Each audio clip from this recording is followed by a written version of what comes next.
It's too bad we can't have swearing in our show titles because Uncap the Ass Hat would be pretty. Pauper to the People is brought to you by MTG Madness. You can visit them online at mtgmadness.com. This is normally where you go, hey guys, let's start the show. Yeah, well, Chris, go for it.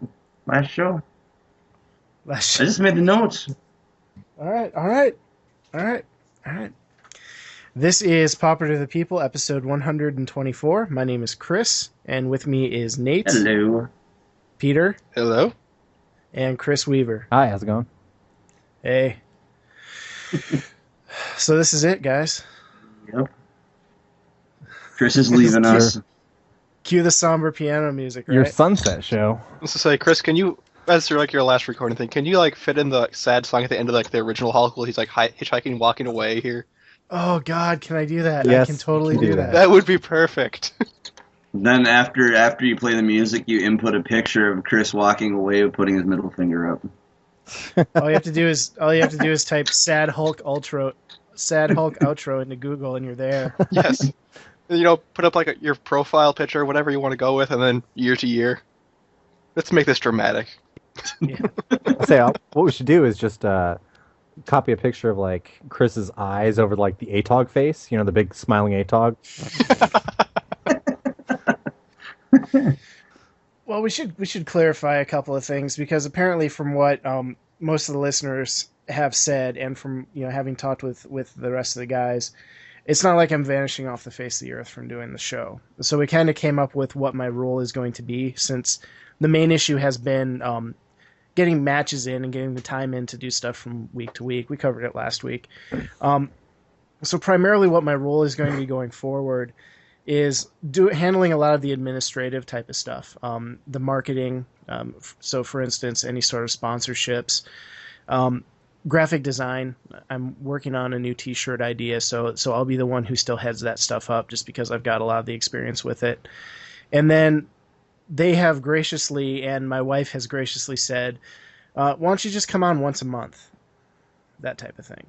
So, that will be in flux with, how schedules work, but I'd like to see if it was okay with you guys if I just kind of kept it to a once a month thing. Yeah, that's fine. Hey, as long as you're still our boss, man, I don't give two shits. You're welcome aboard anytime. Okay, so Peter's afraid of my chaos.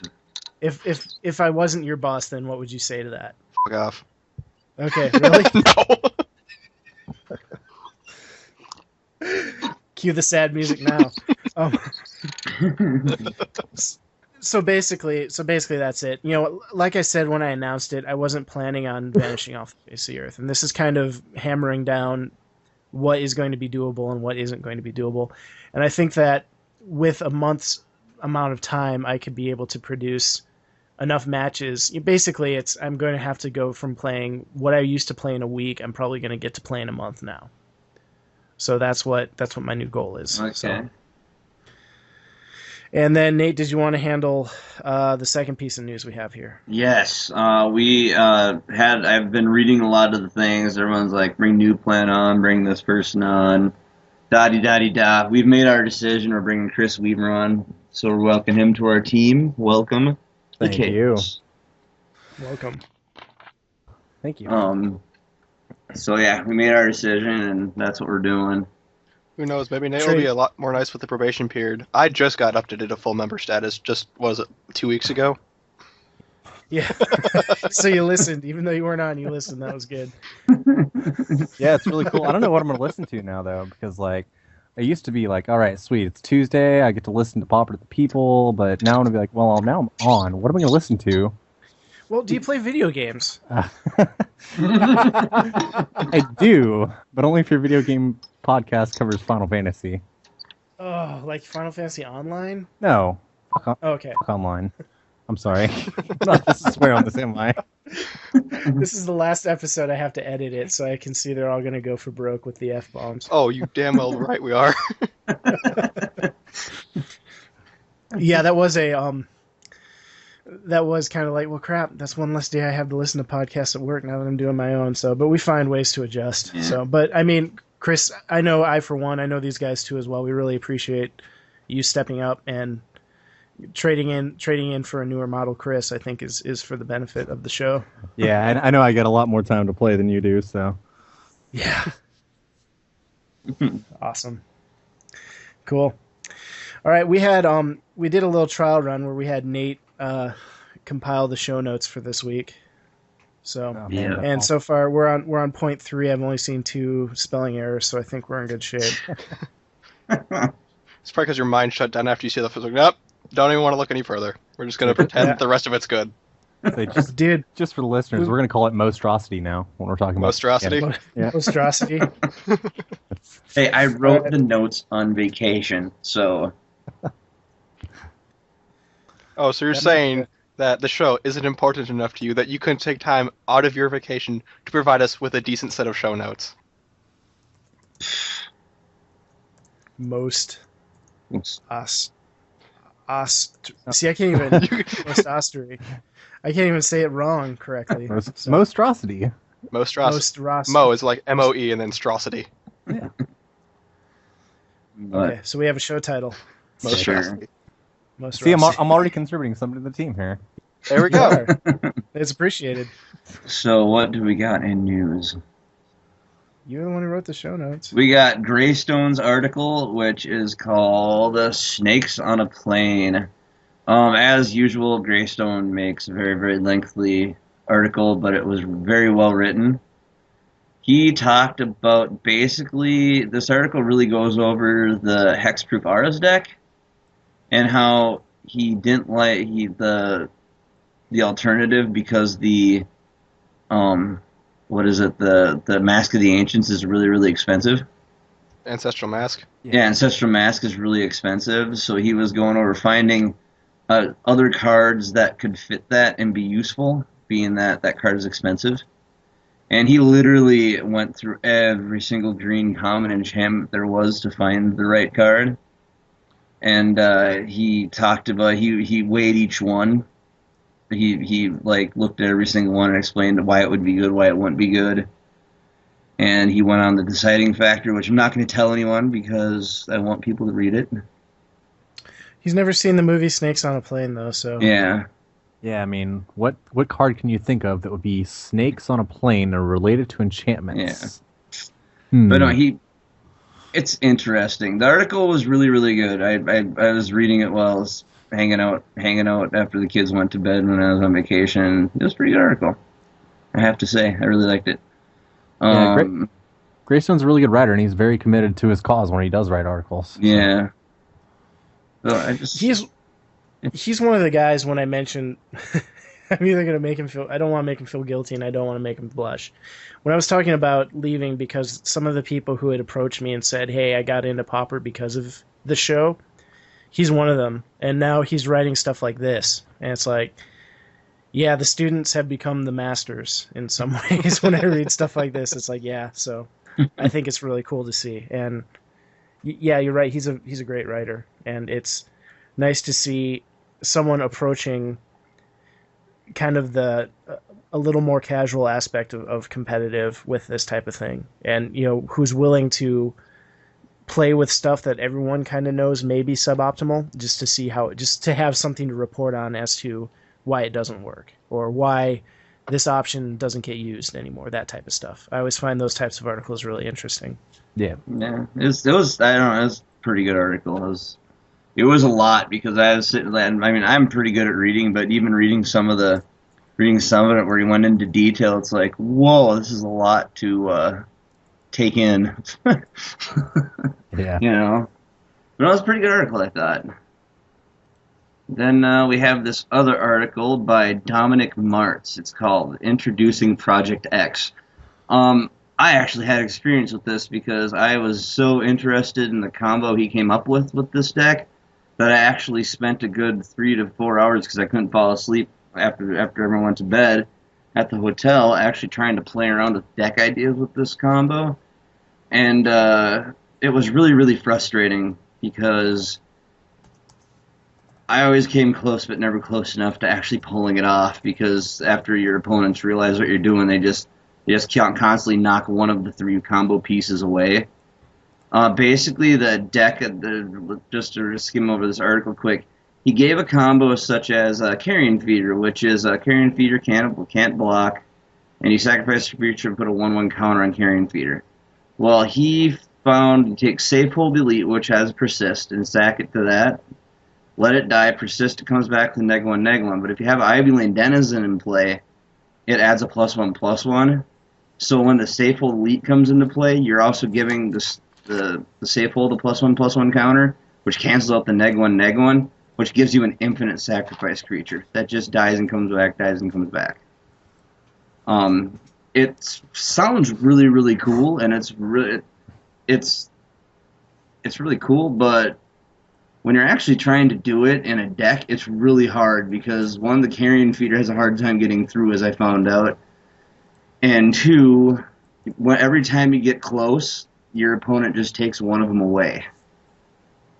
So it's really hard trying to get a deck that can take your opponent's creatures out, find your combo, as well as protect your creatures.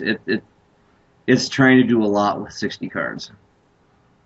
Yeah, I shared a link with you guys of another similar type of a combo idea, which is the Midnight Presence Guard. of Gond one. Yeah, Midnight Guard, Presence of Gone. The problem is, with any of these combo decks that are based on creatures, every deck is running away to instantly get rid of a creature. So it's the problem is just assembling the combo and protecting it. So this is a 3-piece combo. I like the Presence combo a lot too, though, because it's only a 2-piece combo. You just need the Midnight Guard and the Presence of Gond, and if you can protect the Midnight Guard and land the Presence of Gond, you just win. Yeah. I was saying, even with the Presence of Gond deck, even if you have an extra Presence of Gond, you can still stick it in another creature and just start producing bodies to keep yourself alive if you need to with it. Yeah. So in that sense, it's a lot more resilient. Yeah, I remember playing that deck at our Pauper tournament we did in paper. That was fun. Yeah, I built a deck. One of the first few Pauper decks that I tested, I built it was a green-white, like a soul mix between Soul Sisters and Presence of Gond and the Midnight Gond combo. It was pretty solid because it worked on both the Soul Sisters front and the Presence of Gond front. You could beat them down with a whole ton of creatures. It had like Sprout Swarms and stuff, and then if you landed the Midnight Gond Presence combo, the Midnight Guard Presence combo, then you just won too. So you can put yourself out of reach of being killed. Yeah. Yeah, that was sort of the point, was to make sure you could answer the slower decks and overrun, or answer the faster decks and overrun the slower decks. Yeah. But yeah, it was interesting. I tried building the deck. It's really, really hard. I would love, as one of the listeners, to find out how to make it work, because I'd love to try it out. Everything I tried just failed. I'd get so close, but yet so far. Yeah. So. It's a shame Murderous Redcap, isn't a creature online or legal for us. Yeah. Yeah. Jeez. It's just dirty. Sorry, I love that guy. While we're at it, Bloodbraid Elf, come on. I think this one's an easier stretch. Yeah. Bloodbraid Elf is 2 colors. 2 colors doesn't work in Pauper. Exactly. That's why you make it common, because it doesn't work. And then someone breaks it, and we'll just ban all the other cards instead. Yeah. Multicolored cards are now banned in Pauper. Why? Oh, God. Yeah. Oh, God. Way to go, Chris. But yeah, it was a pretty good. Again. But it was a pretty good article. All in all, it was a really good article. I like seeing seeing articles like this where people are like, "Hey, what if we tried this?" It's just kind of interesting to me. Yeah, similar to Greystone's thing. It's one thing to have, and we have a lot of good writers who do the deck techs on the established decks, and we have builders who do the deck techs that win the dailies and stuff like that. But I like to see this other side of the equation as well, and I like to see this is wacky, this is weird. In the state it's in right now, it doesn't work, but this is what I was trying to do, and this is how it works. I think that there's a lot for potential brewers to gain from reading those types of articles, just as much as an article as to why Cloudpost works. Yeah. Or something like that. Yeah, it's just an interesting article for listeners to take in and check out. So the question I have here is, with this project deck, why isn't it running Tortured Existence? I don't know. I thought about it, but when I was building my decks, I thought about playing Tortured Existence, but at the same time, I thought maybe that was trying to be every other graveyard shenanigan deck that's out there. Yeah, it would be much easier to find your combo pieces and delay with the Tortured Existence package, I think. Yeah. Yeah, but like I said, yeah, it probably would, but like I said, I think I was thinking way too far out of the box. Yeah. Like I was on the realm of undiscovered where it probably shouldn't have gone. So I'm looking in the comments and it looks like no one's asked that question yet. So that might be worth asking. You know, it could just be one of those things that's like, yo, crap, I never thought of that. yeah. We have enough cards that happens frequently. Yeah. Yeah. So, what else did we tell? What else is on here? Oh yeah, this is kind of cool. Speaking of rogue decks, Jason's article. He does an article. They're announcing the Pauper Brewers Championship for September. All this month, anyone can do this by following how to do it below here, how to set it up. But they're looking for decks that people are brewing up that aren't any of the regular classic Pauper decks, and trying to 4-0 a brew and keeping it up there. And I guess they're keeping track of the stats, or they're keeping track of the 4-0s and 3-1s, and people are getting points for it. And at the end, they're going to award prizes to people who, like, first through fourth or something like that, whoever they plan on doing it. But they're looking for original deck ideas, stuff that hasn't been done before. Yeah, what's cool about this is it's actually going to encourage a lot of the casual brewers to take a dive into the dailies. Right? A lot of these people are brewing pretty sweet looking decks like Suicide White or whatever, and not taking it to dailies. I mean, obviously JPH Snake actually took his Suicide White to daily, but this is cool because we get to see some people take their brews into dailies, and maybe they're more competitive than people are thinking. Yeah. And this is a spot where I thought maybe after they start putting the leaderboards up, we could actually report on it every week, possibly, once results start coming in. So the thing I like about this is that even if you're not competing in it, there's kind of like a fantasy football / fantasy magic aspect to this, where you can start to see these original brews that no one's really rooted for before, and you can kind of throw your hat in behind one of them and just start rooting for the deck that you want to see win. Yeah. Which is, as someone who can't play dailies just because of my schedule, and someone who does play fantasy football because I'm a nerd,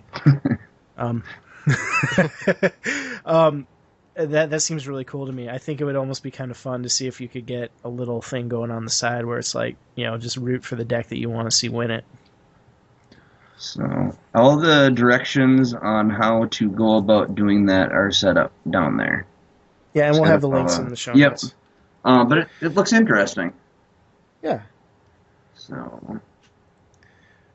So the next one is one that I submitted to the news, so I'll go ahead and handle it. Mm-hmm. We've got a lot of in-depth articles here, so I figured what's one more. This one's called An Introduction to Competitive Pauper by Justin. And basically when one of the first questions of it is, so you want to play Pauper, you can tell you're going to be in for a wild ride. And what he's done here is he's outlined, basically, the article's so long it's got a table of contents to it, guys. It's got what is Pauper, it's got the variants, the restricteds, topic 2 is Pauper community, topic 3 is deck types, topic 4 is tournament information, topic 5 is top decks, topic 6 is rogue decks, topic 7 is cost of entry, topic 8 is the metagame, topic 9 is helpful links, including primers and deck text, and then topic 10 is an update log and acknowledgement. So, regardless of whether you're a new player or an established player, and you're wanting kind of a back-to-basics approach that's kind of all-encompassing, I've gone ahead and read this article, and it's just full of information. No kidding. Holy crap. Yeah. Yeah, this So deck is insane. go ahead. Or this article's insane. It's a very, very good article, and Justin really brought it to, this is really like super quality writing. Yeah, and exactly, it's very well written. He hit up a bunch of personalities in the Pauper format for advice for new players and for just that type of stuff, and I'm quoted in it as well, and which is ironic. This went up the day after I announced my semi-retirement, I guess you could say, but that was at least a month ago, I want to say, and I know he's been working on it since then. So the amount of time and effort he's put into this article alone, this isn't something that's just been thrown together. So just wanted to make everyone aware of it, because anything you wanted to know, prices of decks, alternate cards to use in decks, you want graphs, you want pie charts, you want pictures with big flashy numbers on them, it's all here, and it's a great reference point for moly. Jesus. For No, just looking at the cost of some of the decks that he went through. yeah, that too. We're all like, man, this article's cool. Wow, these decks are expensive. Yeah, I guess that way. Didn't know I was So playing anyway. Legacy again. Jesus. Yeah. So yeah, I just wanted to make mention of it because it's there, it's worth a read, and it's worth taking some time and digesting it properly. So yeah. And Nate, it looks like you wanted to talk about some Theros mechanics. Yes, they've already. 'Cause we are getting some. Yes. We are getting some comments. You missed another one too, by the way. Oh, you never mind. You found Bestow. Brandon pointed it out to me today when I was talking to him. We're at 78 of 249 spoilers for Theros. And some of these are appearing in common already. Let's just go over them quick here. We got Bestow. If you cast this card for its Bestow cost, basically you insert whatever the card's name is here. It's an aura spell with the enchant creature, and it becomes a creature, again, if it's not attached to a creature.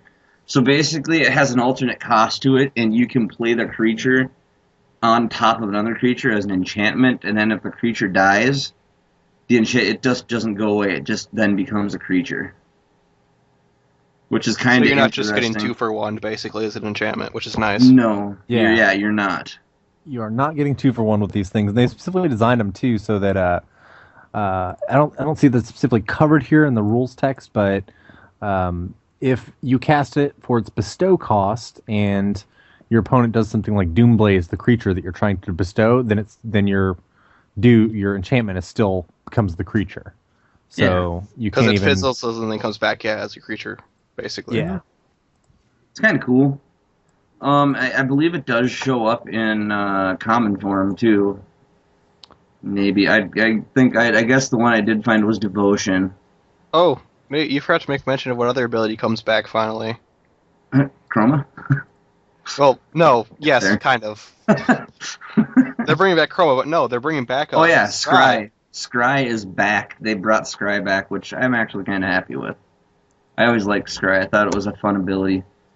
Kind of sad that Magma Jet's going to be uncommon. I was hoping they drop it down, but you win some, you lose some. Yeah, so that hey, card's at least too all those powerful. top deck shenanigans are coming in just as freaking Delver's leaving. Yeah, that would have been bad if they would have done that. Like, oh, we're going to put Scry and Miracle together. No, it's Oh, bad. you don't think that was intentional? I say it's almost like, despite everything you read on MTG Salvation, Wizards of the Coast does know what they're doing. Yeah. They'll only let people play around with those mechanics for a few weeks. So the only common with bestow that we have so far is Cavern Lampad. Yeah. The nymph. It's Yeah, weird. which is 2/2 Intimidate enchantment. For 3 and a black is the creature, and then bestow cost is 5 and a black for Jeebus. +2/+2 Intimidate. So super expensive. Yeah, ridiculous It's expensive. common. What do you expect? Then what do we got? We discussed this one already, Monstrosity. And there's a common for this too. If this creature isn't monstrous, you put It has a number by it. It's always a monstrosity with a number. And if this creature isn't monstrous, you put the counters on it, it becomes monstrous. What happens after the creature becomes monstrous is beyond me at this point. It varies from creature to creature. It's like when it becomes monstrous, it does this, and as well as gives the ++1 counters. It's basically a one-time activation thing. Yeah. Yeah, so what happens when you activate the monstrosity is your card, or whatever your card is, gains like an ability, monstrous. Yeah. Or in the case of the one that we have seen with monstrous, like the Hydra from the dual decks, he fights everything or something like that. Yeah. So that's what that one does. I think that one's kind of I guess when it comes to abilities, I kind of like to call it. I like to think of that one as a baiting ability that seems good, but. Oh yeah, we get the green asp monstrosity. Yeah. So it'd be interesting to see where that goes. And then we have heroic. Something happens when the creature's targeted. So basically, there is a common heroic too. I think that one, if I'm not mistaken, I think that one is makes a token or something like that. But if you target the creature with an ability or something, spell or ability, it does whatever the heroic is. Yep. So. A Crowan Crusader. Whenever you cast a spell that targets a Crowan Crusader, put a 1/1 red soldier creature token on with haste onto the battlefield. Yeah. Does it die at the end of turn? Nope. No. It stays there. It just stays. But if you're in red, what are you going to be targeting your creature with? I don't know. Bull Rush? By the way, do we still have like 40 of those? I think I probably... I know I peaked the waves on that one, but that was a good one. Bull Rush. Yes, everyone. Bull Rush finally has a use. Congratulations. Well, I mean, like, it's standard Pauper, isn't like Madcap skills? Yeah, that's still legal. Yeah, Madcap skills is a thing. Then Shock is also a thing in standard Pauper now, too, though. Yeah. So, I guess the other thing that's worth noting here about Theros is we actually have a natural double strike creature in Pauper now. Yeah, that was interesting. Which one is it? Two-headed Cerberus. And it's Cerberus, not Cerebus. Yeah. Red, colorless for a hound with double strike. 1/2. So it's hitting for 2, even though it's... Scary guy right there. Yeah. Yeah, it's the principle of it. Yeah. Still. Red deck wins, has a new Madcap skill target. Oh yeah, Madcap skills is insane on that dude. Yeah. Alright, so we didn't cover Red the deck last... wins might come back in standard. Yes! Yeah. And then we got Devotion. It's basically Chroma with a different name. Yeah. That's like, kind of you guys overlooked this unimpressive. ability in our last set, right? No one remembers this? Okay, let's see if we can slip it back in there. Well, then Mark Rosewater even mentioned it in his article. He's like, yeah, I know it's basically Chroma. I know, basically, it is. You can call it Chroma. I mean, Yeah. I know. We won't crucify you for reusing old abilities. I think they're just trying to make it part of the set. They want it, being the set was like gods and stuff, they kind of wanted to flavor it up for the theme of the set. But yeah, just call it Chroma and call it good. It really doesn't matter at this point. But Chroma is the Greek word for color. It is. Yeah. Wow, that makes it 10 times worse. They didn't call it Chroma. Yeah. That's funny. But yeah, it's kind of funny. And what do we got? And I've already heard people talking about this, and I'm kind of happy about it too. Thoughtseize is being reprinted. So if anyone is asking why Thoughtseize wasn't in Modern Masters, this is why. They reprinted Thoughtseize in Theros. Or at least it's only rare, so we can actually get our hands on it. Yep. Yeah, Exactly. that's a good point. It's pretty cool artwork. Yeah, it's one of the first cards I want to get a play set of. So, wasn't its first printing uncommon though? Nope, it was rare. nope, it was rare in Lorwyn. It's somewhere in the lower wind block. Yeah, somewhere in the Lorwyn block. It was kind of an It's only had obscure the card. It only had the one printing in Lorwyn, and it was rare. Yeah. So. I'm So sorry, that's I came back into Magic and Dark Ascension, so Yeah. Oh, that's cool. So that's kind of cool that they're bringing Thoughtseize back, because that's one thing that kind of disappointed me with Modern Masters. Like, where's Thoughtseize? You know? While we're on the subject of the spoilers, I know we do our set reviews, but there's one that I kind of wanted to talk to you guys about for a little bit, and that was Read the Bones. What color? Black? Yeah. It's black. It's a common black. Oh, and it's, the new Sign in Blood, basically? Yeah, but it's kind of different. And so it's black and 2 colorless for a sorcery. Scry 2 and then draw 2 cards. You lose 2 life. So my question for you guys is, would you rather play this or Sign in Blood? This. This. Yes. It's Yeah. with mono. If my first thought when I see that card is mono black rats, and if mono black rats is played if you play mono black rats properly, you can get off a 4-drop easily. It's not hard. So it's 3-drop, anyways. Yeah, I mean, sorry, 3-drop. But as a 3-drop, it's not out of the realm of impossible to play in mono black rats, because you're hindering your opponent so bad that you're going to have longer. You're going to get the turns out there before they have a chance to kill you. So you can actually play this, which is at benefit to mono black rats. I'm not going to put my neck out there and say this could be the return of mono black rats to classic Pauper, but I think it'll help mono black rats out quite a bit. So The one thing that, go ahead. Oh, go ahead.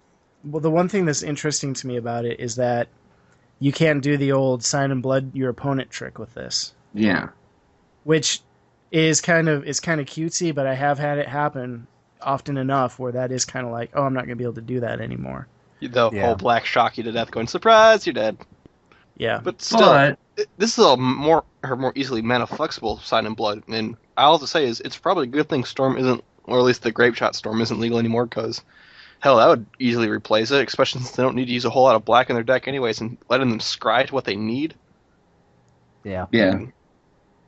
So I will say the 3 mana cost is pretty prohibitive in the Mono Black Rats deck, though, because they're trying to play, Crypt Rats or Chittering Rats or Liliana Spectre on turn 3. So sometimes this may not be what they want to be doing on turn 3, whereas Sign in Blood is much more flexible. Yeah, absolutely. But I think that it's nice to have this versatility. I think it'd be worth trying. I think this is one of those that's going to pop up somewhere. I'm sure of it. Yeah. I say the counter argument to what I just said, though, is the control deck that sees the most cards wins. Yeah. And this is going to let you see more cards. Yeah, because, I mean, depending on what you play, because I'm one of those mono black players that actually, I still play Corrupt. I know it's not the card you want to play anymore, but I still play it. And Shame on you. But I could see this becoming useful. Yes, I'm sacrificing not being able to hit my opponent for 2, but being able to go 2 deep and look for the Corrupt and catch my opponent off guard, why not? Why the heck not? Especially if I know I can get it and pull that off. The other thing to keep in mind too is that this is finally at least at first impressions, this is a pretty usable scry card for black. Yeah. I mean, before that, if you were trying to use scry, a lot of people were trying to use Viscera Seer, which is a creature. Yeah, it was kind of subpar. And I mean, other than that, there was Putrid Cyclops, there was Lose Hope, and then there was Fill with Fright, which were all just kind of suboptimal. This seems like it goes a long way towards helping out one of the huge inconsistencies that Mono Black Control has, where, sure, I can draw cards at the cost of my life, but with this, at least I know I can throw 2 I absolutely didn't need to the bottom of my library and try and go for 2 fresh ones. So that's a huge advantage. Yeah. I mean, and on top of that, if you do come across a card that you do need, you get to keep it too, and you can actually get rid of the one card you don't want and possibly draw another card you actually need besides just the one. So, yep, it's actually not that bad. Like I was saying, it's worth trying out if anything. So, cool. Other than that, what has everyone been playing? I'll go first because I'm usually the one who has the least amount of time. Unfortunately, it's been next to nothing. It's been going through my collection and doing some organizing, and that's really about it. Yeah, it's gotta happen sometimes, though. Yep. We had the 3-day weekend. I've been getting prepped for building a fence. My wife and kids got me a dog Nice. for my birthday, so it's been Now I need to build a fence. Happy birthday! Here's a chore. Basically. What kind of dog did you get? He's a mutt. He's half beagle and half what is it? Jack Russell Terrier. Nice. Oh. Is he house So broke he's- already? Ankle biter. Yeah. Well, I had always said that if I got a dog, I'd want to get a big dog because if you want a small dog, just get a cat. But no, he's cute and he's beagle sized and he's got the beagle tail and the beagle floppy ears. He's just got some Jack Russell Terrier coloring to him and he's got the wiry hair, which is nice because I have some allergies. So, and the kids love him to death and it's just one of those things. So he's out at my parents'. My dad's helping train him, and he's got all that space to run around in, and then we just go visit him. And then hopefully next weekend I'll be able to get the fence mended properly so we can bring him home. You thought about doing the invisible fencing and just calling it good? Don't trust but it. our fence needs to be fixed anyway. Oh, Also, So it's one of those. it's an Our excuse. kids are getting to the age where it's like you need to go play out in the backyard, or I'm going to. Kill you. Yeah, basically. well, that's So it's- Chris. Deep down inside, you know you wanted a Tibetan Mastiff. Yeah. Jeez. Nothing like a dog that weighs 50 pounds more than you do. It's a dog you can ride, even when you're still an adult. Well, it's like one of those happy mediums for me because it's like dogs that are too little. I was always like, just get a cat or, don't bother. And then dogs that are too big. It's just like, you ever seen the movie Cujo? So I kind of wanted that happy medium between it's big enough that I don't feel like a sissy walking it around and, I can roughhouse with it, but also small enough that, I can punt it if I need to, if it goes rabid, that type of thing. Yeah. Insurance policy. Got it. I can see So, yeah, that. that's- I can see that list on the searching for dog on the Craigslist. Must be puntable. Yeah. Well, it's like you can't exactly go to the Humane Society and be like, yeah, sure, how far do you think I could kick it if I had to? It's one of those. And they're probably you gonna- go up, you lift it from behind, just like, nah, that's a bit more than a football weight. Go to the next one. So anyway, that's what I've been playing. I guess I'm next. Yep. I haven't been doing too much Magic, mostly StarCraft 2 and playing some Smash Bros. But if I did play Magic, it was EDH. Not so much, just playing the Horde of Notions deck. And I have to say, I got a new record with my Hermit Druid milling 71 cards in a single Hermit Druid mill. Yes. Wow. I'm gonna come out and say that I kind of stole one of your mechanics from my Hermit Druiding. My You're a graveyard jerk. An uncreative bastard. My graveyard deck now only has 10 basic lands in it. Weak. Go to 5. No, okay, stay to 10. I actually need them for one of my win cons. Bull. Alright, so I guess I'm next. Yeah. Sure. I have a confession. I've never, ever played EDH. That's fine. You're probably a better person for not. I would say you're not missing much, but I don't want to insult the people that do like it. But I tried. So I played in dailies on Sunday, Monday, Tuesday, and Wednesday, and I 0-2 or 1-2 dropped every single one of them. Ouch. Yeah, it's pretty awful. So I'm down You have my like condolences. yeah. So I'm down 24 tickets. I played. I tried out Simic Fissure or Simic Stormpost, and then I played Delver, and then I played Stompy, and then I think I played Delver again. I don't remember what I played, but it is like straight up losing. It's like I would always bring the deck, and then I would come up against the decks that are designed to beat my decks. Paper, rock, scissors, environment. I choose paper, and everybody plays scissors. That's a bitch. Ouch. What a...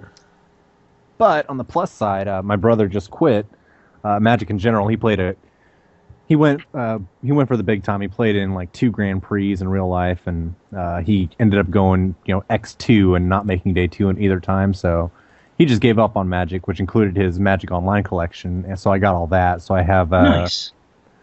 got probably enough to run a daily every night for the rest of the year now, because the collection included 4 Sphinx's Revelations, like 4 Jace Architect of Jesus. Thoughts. Good lord.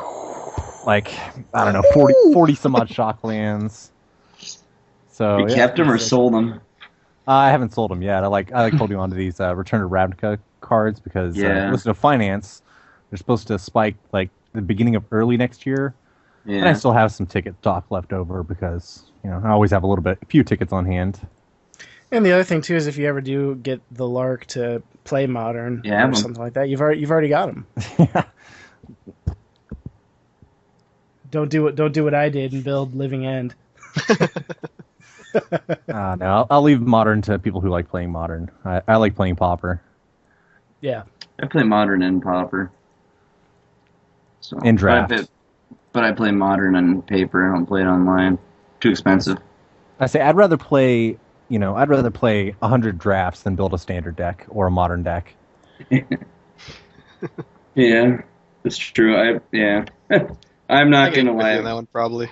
My Modern deck is expensive. It's probably the most expensive deck I own. I mean, I'll go through and I'll draft away $100 before I'll worry about investing into a deck. Yeah. To a Modern or standard deck. I already have my Pauper decks. I don't need anything else competitive. Yeah. Fair enough. I remember doing an M13 draft online, and it was a 4-3-2-2. Sorry, Marshall and limited resources, but I ended up drafting Chandra the Firebrand, and I think the other 7 people in that draft, every single one of them hit me up before that draft was over, asking me if I was selling that thing. It's like this is the reason why I don't play draft in Paper, because I'm tired of people bugging me for my card when I'm in the middle of a match. Now you're doing it to me online too. Wow, how did they? What you only hit 3 people in that draft, right, Max? Word got around or something. I swear it was like maybe if it wasn't, it was like 5 or 6 of them I want to say, but I did manage to play it every game. Wow, and that's always awesome. So, yeah, I drafted a Colonian Hydra a couple days ago, an M14, and that card is just insane. Like you have to deal with it, and I love getting those big old bombs like that, and then nobody can answer it, and you're just like. It's such a great feeling when you can play your bomb every game. Yeah, and it just crushes them. It's so rare. It's so rare too. That wonderful feeling going, and I'm just gonna lay this on the table. You got something for it? No? Cute. Let's go to the next game. That was even worse too, because somebody had like a Doomblade for it on the spot, but I had waited because I had Ranger's Guile in my hand, so I gave my dude hexproof in response to the Doomblade. The guy across the table going, well. That happened. Good game. That's when you just hit the red X in the corner. Yeah, there's the card coming in Theros, that legendary Hydra they spoil. I think he might be good and limited. He's a 4-drop 5/5 if you ignore the monstrous ability. Yeah, I think all the monstrous dudes are going to be awesome and limited. Oh yeah, like, they're pretty cheap to begin with for their body, and then as the game goes longer, as the game goes longer, you can make them bigger. Yeah. So that's kind of interesting. That's one thing I'm seeing with the monstrous ability, how it might be good and limited. So I'm looking forward to actually playing this in pre-release and launch. So, yeah. Guess what I've been playing is I tried the Project X and failed miserably. That's new. I mean, what? I tried the children that article, one of the articles that I didn't mention that article, but the children article on MTGO Strat. It's a combo. It's a white combo deck. It was on MTGO Strat. It was we had so many articles I just kind of left it out. But it's a deck called Children. Where is it? I'll find it here. Oh yeah, Keep Watch. Yeah, Keep Watch of Children, that article. I actually tried that deck out, and everyone else seemed to have really good luck with it, but I had nothing but crappy luck with it and lost horribly. Basically, it's a deck that you just play the immolation. You basically play the immolating Soul Eater and gain a crap load of life in the process. You play Immolation Soul Eater and sack out all your life, and right before you die, you play a Children of Corliss and gain all your life back and just keep sacking it down for however many Children of Corliss you have. But the deck didn't work out for me. I got my face kicked in pretty hard with that deck too. Yeah, so I actually played. I played against JPH with the deck, and it's pretty like if he can assemble the combo, it's pretty sweet. And even if he doesn't assemble the combo, it plays a lot like a basic weenie deck, right? Like a green white weenie deck. So yeah, because you either go off with the combo or you put yourself up in life so much that they have to hit your life gain clerics and leave all the other creatures alone. And basically, you swing in with a whole bunch of creatures, and then you just go Guardian's Pledge and swing in with a bunch of 3/3s instead of little 1/1s. So, I mean, that aspect of it was cool, and the ones I did and the matches I could pull out a win with, that's how I won. I couldn't win with the combo. So, but it was interesting. And then, of course, I played. I decided after losing a bunch of times, I'm like, well, you know what? I'm not feeling good because I've been getting kicked in for the last 5 hours. I'm just going to play some Delver Fiend and some Delver Blue and beat Face. And I won every match with those, so I ended my night pretty happy. Oh. I just had to win some matches to go to bed happy. Otherwise, I was getting pretty ticked off. So I was going playing Delver and winning, and then after I got sick of playing Delver, I played Delver Fiend and just crushed people on turn 4 like every single game. Oh, Delver Fiend! I love that deck. It's like it's like my favorite deck to play. Like I like playing Delver Blue, but Delver Fiend is a lot of fun to play. I love that deck. It's just so I love how explosive the deck is. It's just like, bam, big creature win. Turn 4 or turn 3. Oh well. So every time I go to play in the tournament practice room, I encounter that deck. I'm just like, God, really? I gotta play against this deck again? All right, well, I'm gonna bring out my freaking Delver deck then, because my Delver deck crushes that one. I remember a time not that long ago where every time you go into the tournament practice room or every time you played a 2-man, it's like, oh, look, Infect. Oh, the good old days. Wait. It's the new Infect deck. But no, it's just a fun deck to play, and I mean, everyone knows the deck I played because we talked about it a few episodes back, and yeah, I'll admit to the players that people that looked at it, they'll play a lot of suboptimal cards, but it works. And that's all I care about. So. Oh, there you go. But yeah, I've been playing around with a few other cards in it just to try something new, but I keep going back to my old list because it just works better for me. So. Yeah, I know that Cancel's not as good as Counterspell, but given from the reprints, it's obvious that Wizards wants me to play Cancel. So if Wizards wants me to play Cancel, I'm going to play Cancel, guys. I know it's suboptimal. Gotta play Cancel. But no. Insert deck works for me. So I don't know, I guess I don't have anything to complain about. The deck works. It works in 2 ways. It works for me because I can play it my way, and the second, it usually gets an F off from my opponent. So yeah, it works. Because I can't tell you how many times I've played that deck and ran into the player that's a jerk, and they proceed to bug me and tell me to F off, and even after I'm done playing them and I've moved on to another game, I get a random comment from somebody. You haven't screenshotted any of these rages? No. Come on, we have a section of the forums for this kind of stuff. I know, but it's like, I don't know. I guess it's your job as a host and contributor to add to this.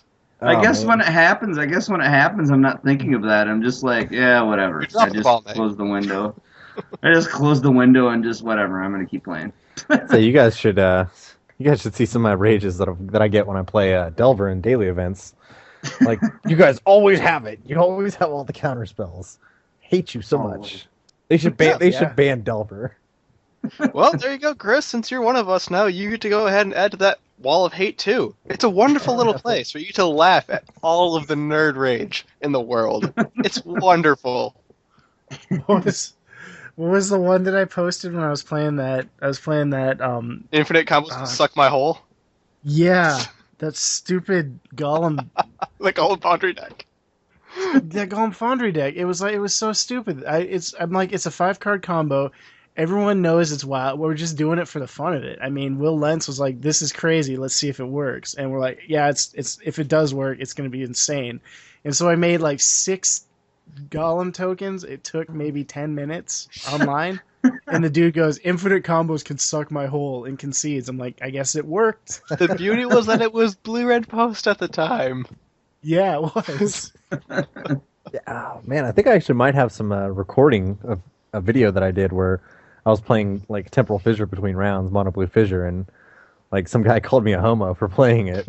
Oh, jeez. Sir, it looks like you have some homework to do after this show. Go ahead and dig up those old recordings and put them on the forums. God, I want to see these. That's great. But yeah, I don't know. That's basically what I've been doing other than playing EDH and all that, so. Took a whole bunch of my EDH decks apart, and now I only have 3 decks again, because our play group is getting... Well, I should say there's 2 play groups. There's the Tuesday play group and the Saturday play group. Saturday play group. Know about the Tuesday group. Yeah, well, that's a invite only, whatever. Our Saturday play group, it's getting out of hand and it's getting dirty and people are starting to get mad. So I almost had to see someone throw a chair last time I was there. That was fun. So I had to. So now I had to go through and rebuild and fix some of my decks and make them more mean. Unfortunately, so. But it is what it is. Cool Kids Playgroup, huh? Yeah. It's always the Saturday night playgroups that are the wild ones. Yeah. Yep. I don't know if you know Elton John, but Saturday's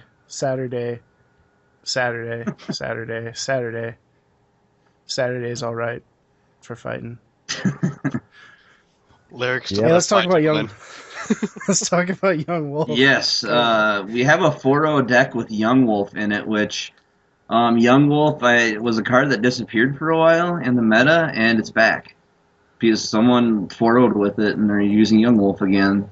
Young Wolf has been a staple in Stompy forever. Yeah. I think you're thinking of Wandering Wolf that disappeared.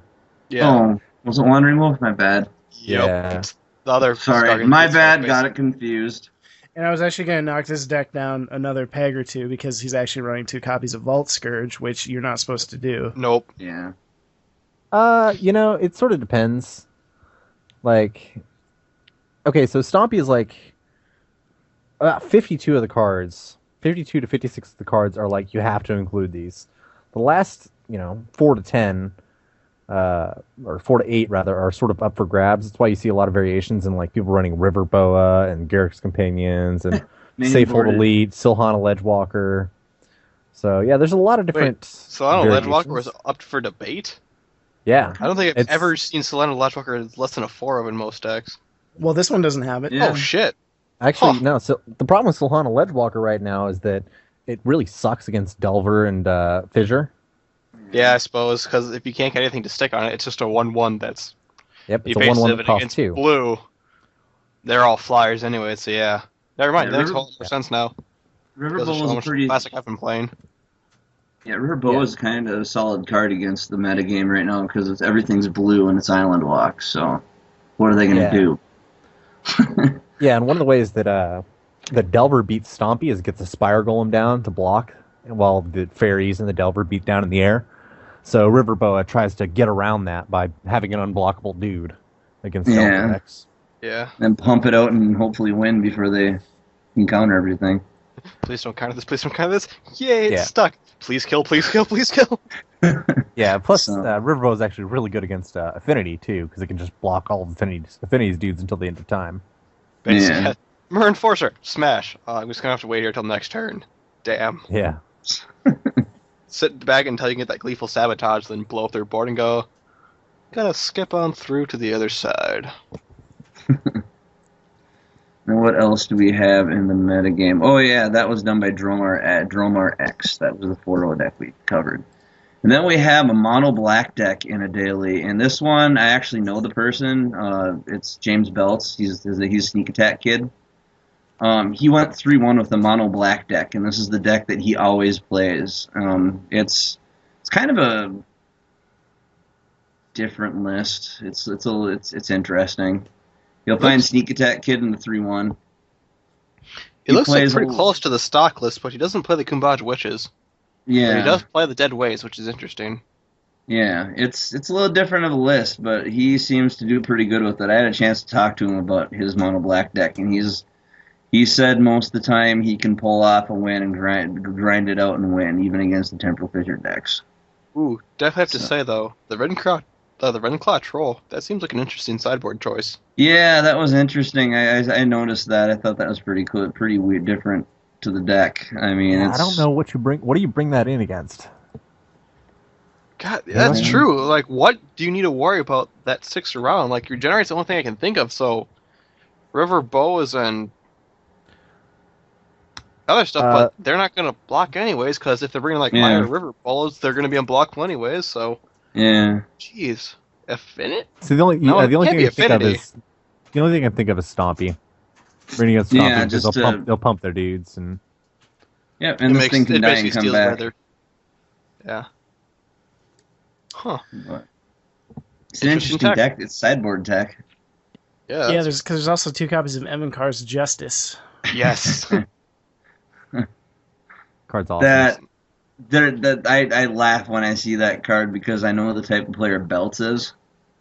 And yeah, I could see Belts just completely making somebody rage over that card. He's that type of player. I think my favorite part of the card is just the art itself, where it's just Evankar going, and not a single fuck was given that day. Just a pile of bodies.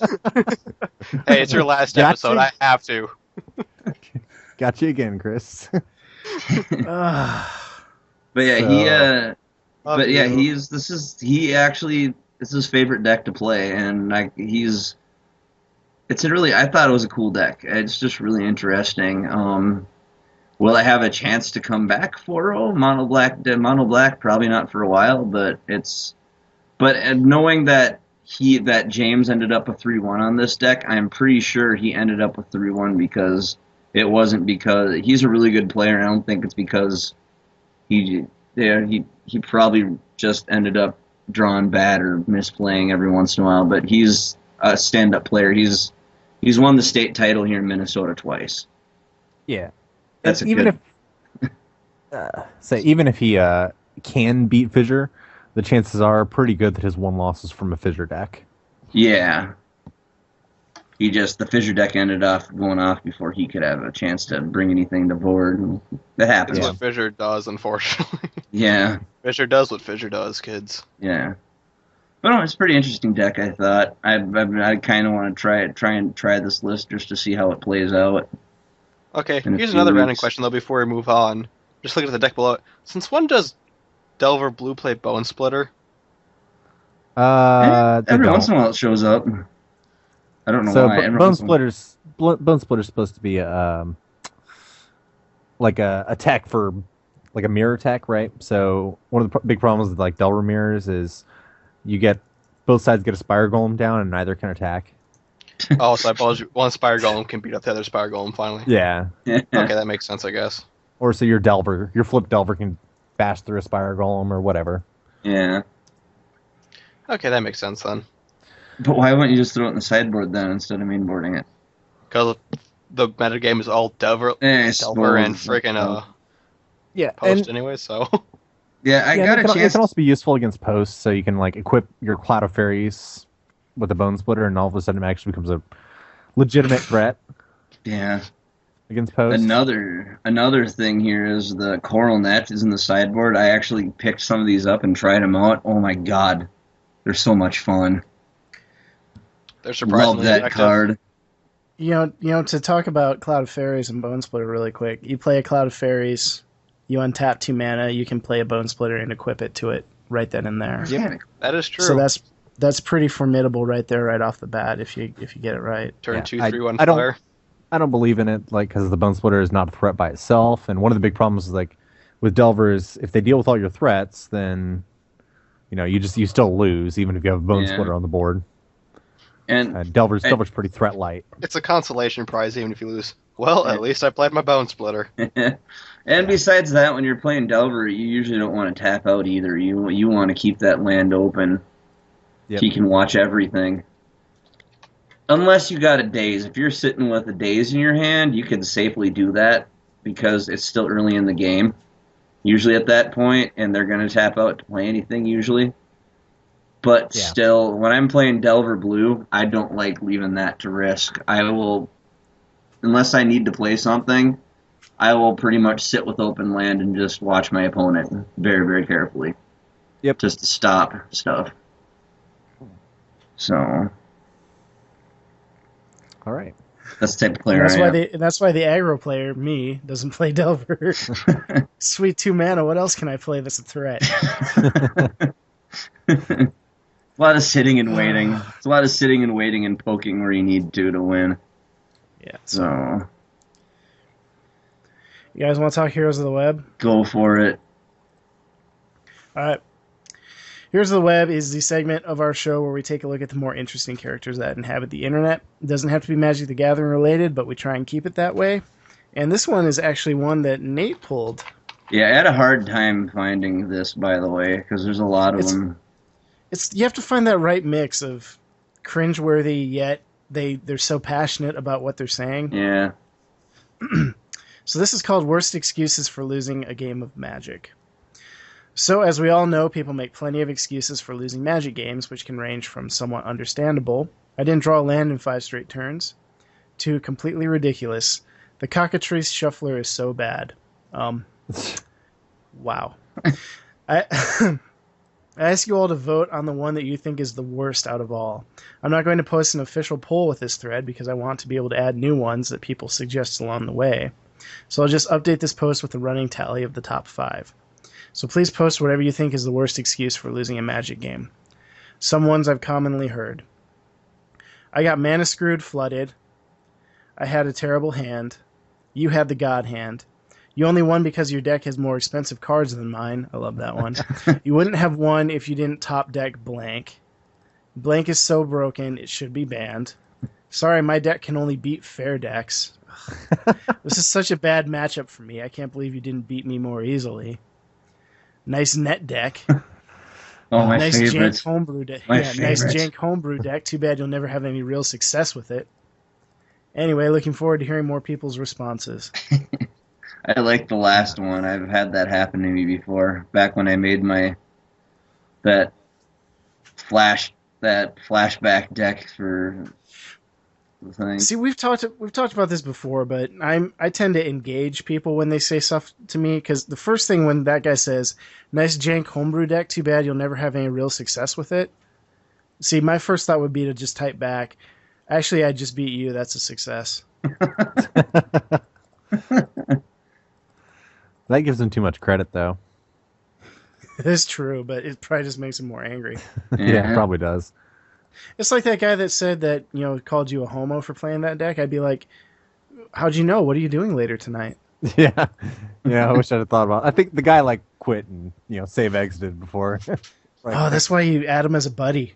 I'm not gonna do that. That's way too much work. Yeah. So you add him as a buddy, and then when they're offline, you leave him a message, say, "Man, that really sucks that you got disconnected there." Yeah. Just when stuff was starting to get interesting. Yeah. Anyway. So my favorite out of this one is blank is so broken it should be banned. I hear that when I'm playing Pauper all the time. Oh yeah. Oh yeah. They should ban Cloud of Fairies and Spellstarter Sprite and Delver Secrets Inspire Golem and Ninja of the Deep Hours and Counterspell. They should ban blue. Yeah. Just ban blue. Basically is what it comes down to, is what they're saying. I think the favorite one for me is when people say, nice top deck.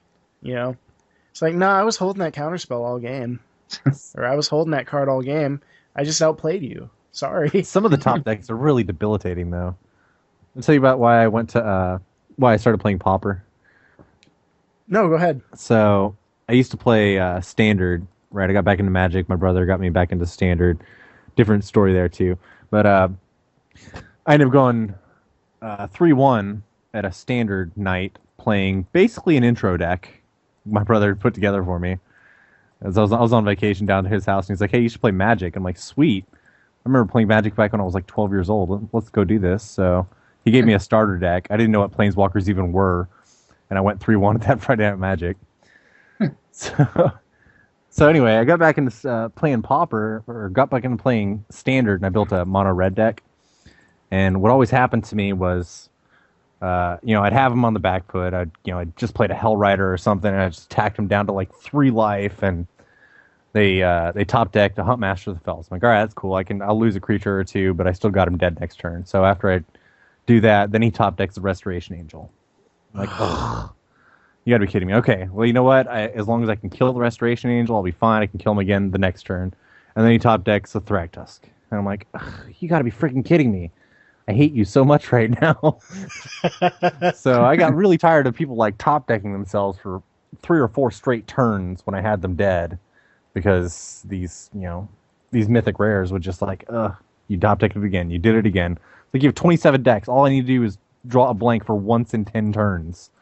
If you draw a blank once in 10 turns, I win the game. But no, it's so that's why I started playing Pauper. I was like, I'm tired of these top decks.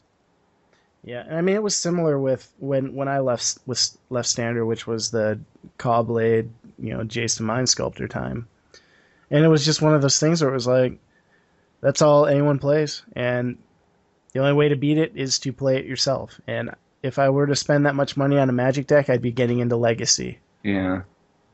So. Yeah. I don't know. I guess I just, for a while, I got into Standard, but then when it started getting expensive, I was like, I'm done. I'm not doing this. Yeah. This guy says his favorite quote was someone said, "If you hadn't bolted my creature / mana leaked my artifact, I'd have won." No kidding. Why do you think I bolted or mana leaked your creature? Yeah. It's funny. I actually applaud people when they make really good plays like that against me. I'm like, man, I was really hoping you would just bomb there and just not do what you were supposed to do. You got it.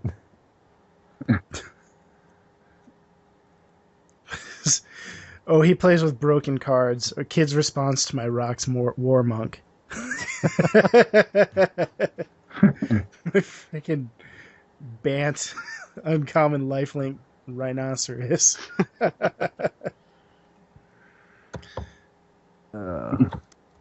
Anyway, comments, emails, and feedback. So this one comes to us from Jay Bussinger, and it says, "Love the show. I have listened from episode 1. I want you to know that you were the show my wife and I used to template for ours, which is Fatal Flaw, even though it's been a while since we've been able to record. I was wondering if you could help me out with mono black control from MTGO to paper. Interesting story. According to this is an aside. I was reading on Twitter one day. Apparently, Wizards of the Coast, they call it MTGO. What is what they say around the office? They don't say MTGO. They call it MTGO instead of like Moto. Yeah, they call it MTGO. What? Nobody calls it MTGO. Where's the Wizards of the Coast icon? calls it MTGO. So, like, did I say this on the show? It's like, so that's going to be my new thing, is when everyone says someone calls it MTG, I'm going to be like, nah, actually, it's pronounced MTGO. You need to just be that guy. You need to use it. And then again, nerds around the world voice. rage, saying that her Wizards doesn't know what they're doing with their own game, even the game name. Yeah, there you go. And once again, MTG Salvation. So I'm putting one together, and I'm at a loss for ideas. I know I want to play the heavy hand disruption like Duress and Him, but the creature base is where I'm running into a problem. Is the Rats base better? Thanks for the help. Jay Bussinger. So, making the transition from online to paper. The first thing you want to keep in mind is that there isn't like a unified paper metagame across the world like there is for, like the standard format or whatever, where a lot of what you see online is what you would see in paper. With Pauper, because there's cards that just don't exist online that do exist on paper, and because you're dealing with more localized metagames, it's kind of really, I don't know if Stompy would be as effective against metagame A versus metagame B, because I don't know what their metagames are. It's not like a worldwide metagame. The other problem too is with a lot of Pauper or paper Pauper places. I know our store doesn't do it, but there are those out there who run their own ban list too. Yeah. So you have to still contend with Storm and all these other things too. And odds are good if they run their own ban list, Hymn to Turok's probably going to be on it. Surprisingly, I haven't seen him to Turok on a single ban Nope. list from all the ones I've seen. That card wins on its. It's a win con on all of its own. So The main reason why they do is because they keep it in because it stops most of the combo decks. having said that, when I went back east 2 years ago, I sleeved up Pauper and Mono Black Rats, not knowing what the metagame was, only having played that deck exclusively online because it was the deck I was most familiar with, and so I knew what I would be doing with my own deck, regardless of what the metagame threw at me. And so when you ask, is the Rats base better? In my experience, yes, it was. And I actually pulled my deck apart to take a look at what it was that I ran. In my deck that I ran when I played 2 years ago, obviously I don't have a Pauper metagame here, so I didn't really... a classic one at least, so I haven't had a chance to update my deck since then. But so it might be a little bit old with some of the new tech that's going around. But basically what I ran to pretty good effect was 22 Swamp, 3 Duress, 4 Hymn to Turok, because you gotta, 4 Sign in Blood, 2 Tendrils of Corruption, 4 Corrupt, 3 Guess Verdict, and 2 Snuff Out. And then the creature base was straight up Rats. It was 3 Ravenous Rats, 3 Liliana Spectre, 4 Phyrexian Rager, 3 Chittering Rats, and 3 Crypt Rats. And it worked pretty well. I mean, I lost the stuff that you don't expect. I mean, I lost to a red deck that played Goblin Grenade. I lost handily to a deck that played Goblin Grenade. But I'd had no experience playing Goblin Grenade because it wasn't common online. But it did work pretty well against most of the other stuff I faced. And, I think you kind of answered your own question. You want to go heavy hand disruption. You can use Hymn to Turok. You almost kind of have to go the Rats package, in my opinion, just to get the most bang for your buck with that type of stuff. Because even, I was fortunate enough to do the Hymn, turn where I got to play 2 of them in one turn. Oh, so evil. Yeah, even without that, going Hymn Ravenous Rats is still 3 cards. Just Hymn turn 2 breaks most decks. Yeah, and then if you could do it again turn 3, or you can play a Hymn and then a Duress, or anything of that nature. Just having that Rats package that's full of discard on it, that's designed to be discard optimal anyway. It's just going to wreck people's decks. Yeah, I think with my deck, because I still have my Pauper Mono Black Rats deck together. The best I've ever done with my deck is first turn Duress, second turn. It was a game 2 because I don't have Duresses in my main board, but it was like game 2. I went first turn Duress, second turn Hymn to Turok, third turn Hymn to Turok, and literally my opponent was just like, "Okay, let's start a new game." It's just like, what are you gonna do? You're getting Hymn to Turok twice, Duress on top of that. Because it was a control deck, and I took out the one counter spell he had. Yep. And then I just Duressed him twice, and I was like, He's like, yep, let's start a new game. You got it. He just left him with nothing to do. So Hymn to Turok is insanely powerful card. It's the reason it's printed at higher rarities online. But there are different options you can do for mono black control that are not Rats. I shared a link with you guys. That's a guy playing Pauper right now. His name's Singer from Senger, and he's not running any Rats in his deck right now, and he's tearing up the dailies. I know he's one of the highest placing people in August. So there's an option for not playing any Rats. Well, I guess he's playing Chittering Rats. So Chittering Rats is too good to pass up. Ooh, yeah, Ghoul Razor looks weird, but it makes sense. Yeah, so he's running the Ghoul Razor Nameless Inversion package. So you either get your Ghoul Razor back or you get your removal back. That's nice. Yep. And I played against this guy on a daily, and it's just his deck has so much inevitability that it's almost hard to beat. It's like I can counterspell 1 million Ghoul Razors, but if he lands one of them, then he gets the other 3 back. It starts the chain all over again. Yeah. And this is, I'll post a link to this in the show notes. This is definitely updated. I mean, Ghoul Razors from Innistrad. There's Tragic Slip from Dark Ascension. So there's a lot more recent stuff in here. Yeah. And it is definitely a different take on it. So I'll post this one up too, so there's another option for you as well. Unearthed Ghoul. Oh my god, that's ridiculous. Yeah, he also has the unearthed skip. Oh. Oh, that's fun. It's evil. It's downright evil. Yeah, it is. Well, that's what Mono Black is for, is to be downright evil. Yeah. So, guys, I think that's the end of the show. What it? You ready to give us our Yeah. final sign-off? I am.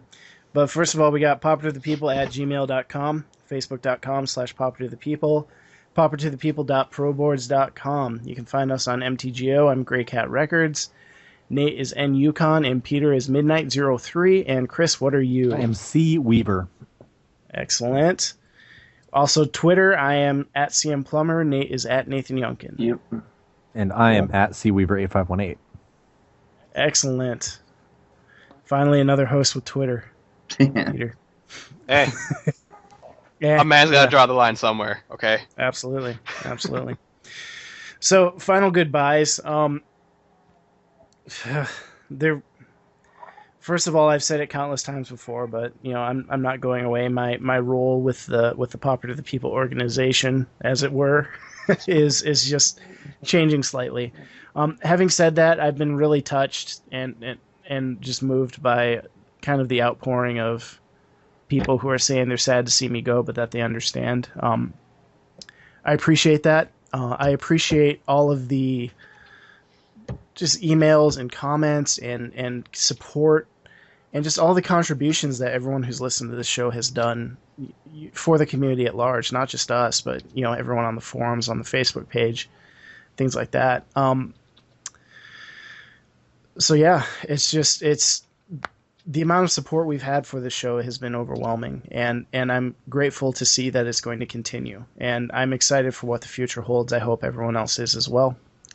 And like I said, the show's emails, I'll still be answering emails. I'll still be, designing logos and stuff as sees fit. I'll still be handling the marketing, all that good stuff. So I will still be around. You just won't be hearing my voice every week. So, but with that in mind, until next week when you won't be hearing from me, this is Chris. Nate bailed on us, so this is Peter. And this is Chris 2.0. And this is Pauper to the People. Peter, it falls on you to finish it. Pauper to the people.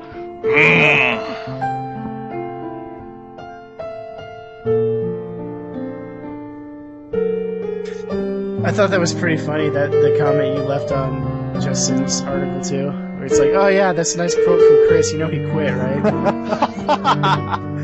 Asshole. What article was that one? That introduction to Yeah, Pauper the introduction to 2.0. Pauper, because he was like, Justin was like, this is the voice of Pauper right now. It's like, this is the most common voice that we hear in Pauper. Like, yeah, he quit.